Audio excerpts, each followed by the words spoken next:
Et salut tout le monde, c'est Astuce Windows. Et dans cette vidéo, je vais vous montrer comment désactiver de force l'antivirus de Microsoft Windows Defender tout simplement. Comme vous avez pu le constater, si vous avez fait la mise à jour anniversaire de Windows 10 ou si vous avez acheté un ordinateur qui a fait la mise à jour anniversaire de Windows 10, vous avez pu constater que l'antivirus de Microsoft est activé par défaut. Et même si on a beau essayer même si on a beau essayer de désactiver sa protection en temps réel, elle sera réactivée au bout d'un moment, et comme vous pouvez le constater, l'application n'est pas désactivable tout simplement. Alors moi j'ai une petite astuce pour pouvoir le désactiver de force, mais vraiment de force, et il ne sera plus jamais réactivé. Donc sauf si vous le réactivez de vous-même. Donc on va utiliser les stratégies de groupe. Cette application est par défaut dans Windows 10 professionnel, mais si vous n'avez pas Windows 10 professionnel, si vous avez par exemple Windows 10 famille, ce n'est pas grave, je vais vous montrer comment. Alors pour savoir si vous avez donc Windows 10 édition famille ou édition professionnelle, on va faire un clic droit en bas sur le logo de Windows et on va cliquer sur Système.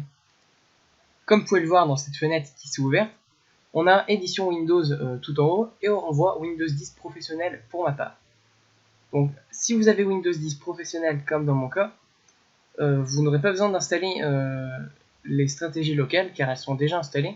Et si vous avez Windows 10 famille, je vais vous montrer comment l'installer tout simplement. Donc ce sera très simple. Il faudra télécharger un petit dossier compressé. Donc comme vous pouvez le voir ici, il est là, ce petit dossier compressé. Donc le lien de téléchargement de ce dossier sera dans la description de cette vidéo. Donc vous l'ouvrez et vous voyez Setup ici, et bien vous le glissez par exemple sur le bureau. Ensuite vous ouvrez, vous aurez une icône Setup ici, il suffit juste de double-cliquer pour l'ouvrir.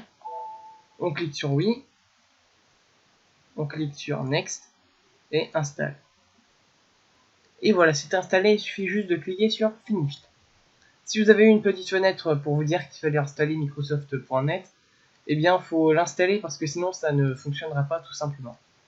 Donc ensuite il faut redémarrer votre ordinateur tout simplement et vous aurez donc JP Edit et je vais vous montrer donc comment l'ouvrir tout simplement. Donc ce qu'il va falloir faire, donc il va falloir ouvrir exécuter. Pour ouvrir exécuter, il faut appuyer sur la touche Windows et la touche R en même temps et la commande exécuter va apparaître comme ceci. Donc si vous avez des trucs déjà tapés dedans, moi vous les effacez et on va taper jp edit.msc. On appuie sur entrée. Et là, comme vous pouvez le constater, il y a une petite fenêtre qui s'est ouverte. Bon, moi j'ai un petit message qui apparaît. Alors, si vous avez pareil, on s'en fiche. On appuie sur OK. On va mettre en grand. On va décaler ça. Et comme vous pouvez donc le voir ici, on a donc configuration de l'ordinateur ici. On va aller dans modèle d'administration. On va aller ensuite dans composants Windows. Ensuite, on va descendre un petit peu. On va aller dans Windows Defender ici. Et là, comme vous pouvez le voir ici, on a désactivé Windows Defender ici. Donc vous double-cliquez dessus. Et là, ce qu'il va falloir faire, il va falloir cocher activer. Et puis vous faites OK.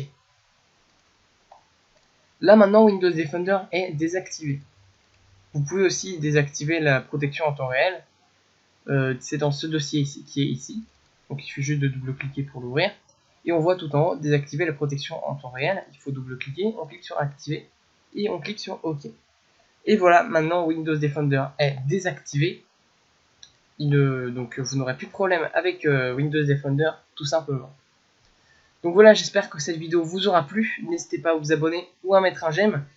Et je vous dis à bientôt dans une prochaine vidéo. Et bye tout le monde.